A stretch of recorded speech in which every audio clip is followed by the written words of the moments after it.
Hell's Paradise Episode 1 review. So this is another demon-themed anime.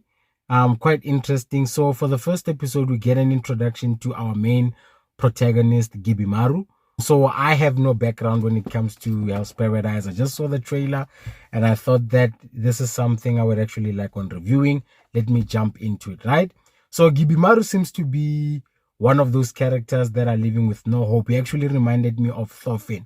So this guy is a shinobi. He has been killing countless people and he just feels that he has no purpose for living. He just feels hollow. We even see this scene, or it's also explained that beheading, or we see this scene where he's about to get beheaded, right?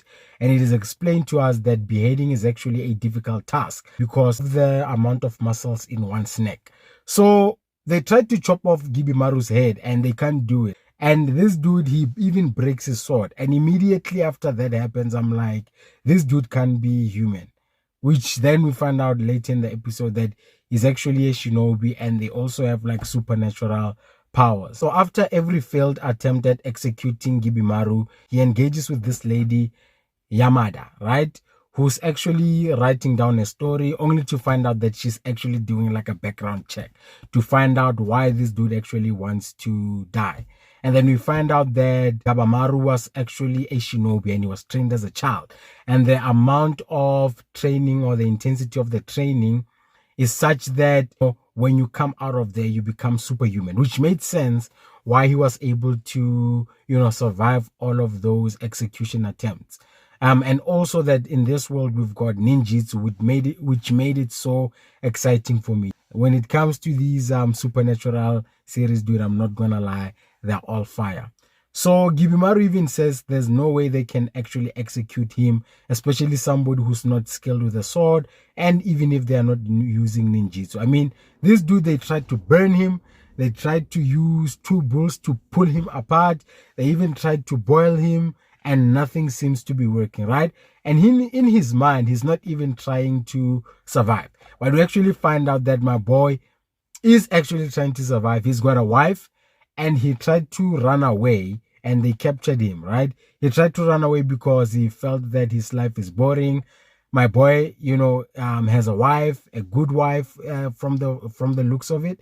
And I was like, dude, is marriage that bad? And personally, I've been married for less than a year now. And I'm like, dog, it can get so bad that niggas want to run away from their own, from their own wives, So this whole thing of him trying to run away begins a chain of events where he's captured. They try to execute him. Now, the one thing that I will say is that why didn't the people that actually captured him be the ones that execute him? Because I'm assuming that to capture somebody like Gibimaru, you need to be very skilled, right?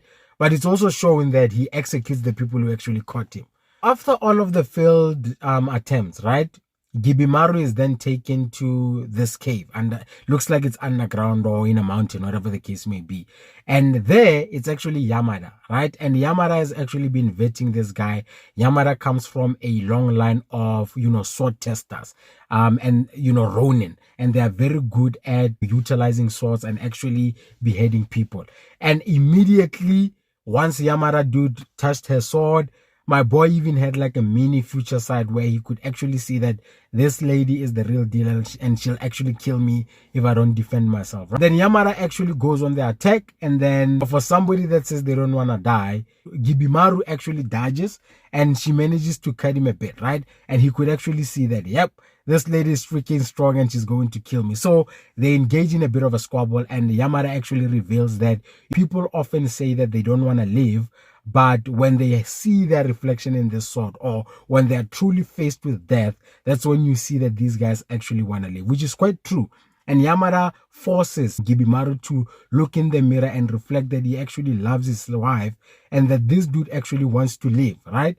Which begs the question that, dude, couldn't you figure this out before everything took place, I was like, this is a bit of a convenient plot line, right? To get this guy to get captured, have charges filed against him, and have him have to go to the quest to find the elixir that we found out about, right?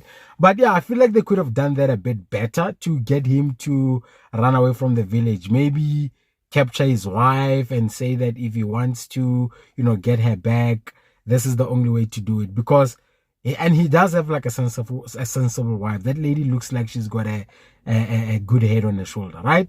And then Yamada reveals that she's actually recruiting the Suicide Squad, okay, of Shinobi. So these are the guys that need to go out on a quest to find the elixir. So the elixir is essentially like a potion you take that probably can make you live forever, or prolong your life, or resurrect the dead, I assume. And that she needs people like Gibimaru who have charges filed against them, who are destined to die, to go there and essentially retrieve it. Which makes for quite a good story. But the problem is that they found the place, and every time they send people to try and go get back the elixir, these guys come back dead.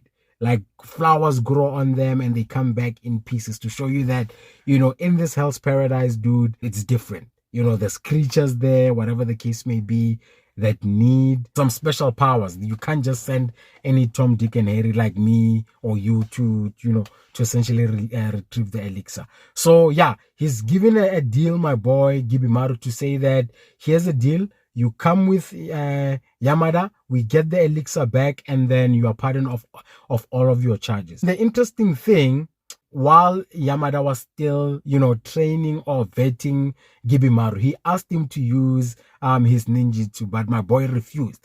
And then there were a couple of guards around, as well as this one, the leader of the guards, who was saying that Yamada can't just release Gibimaru now that the offer is on the table, that this guy must be executed. And Gibimaru says to her that, you said you wanted to see me use ninjitsu, let me show you, which was the highlight of the episode, dude. My boy goes straight up, he turns into like the Human Torch or something like that. We see all of these flames around him, and he fries those boys. And we get this coolest shots where Gibimaru is sitting on top of these guys like some kind of king, dog. I'm like, yeah, this is what I'm talking about. Quite interesting. I can't wait to actually see, other Shinobi that they get to recruit, or other Shinobi that they're going to meet in the Hell's Paradise in an effort to recruit the elixir. But overall, it was great. Solid background story. Now we know where Hell's Paradise is. The background story of Gibimaru, he was taken as a kid, his parents were killed, and he was taken to be trained as a Shinobi.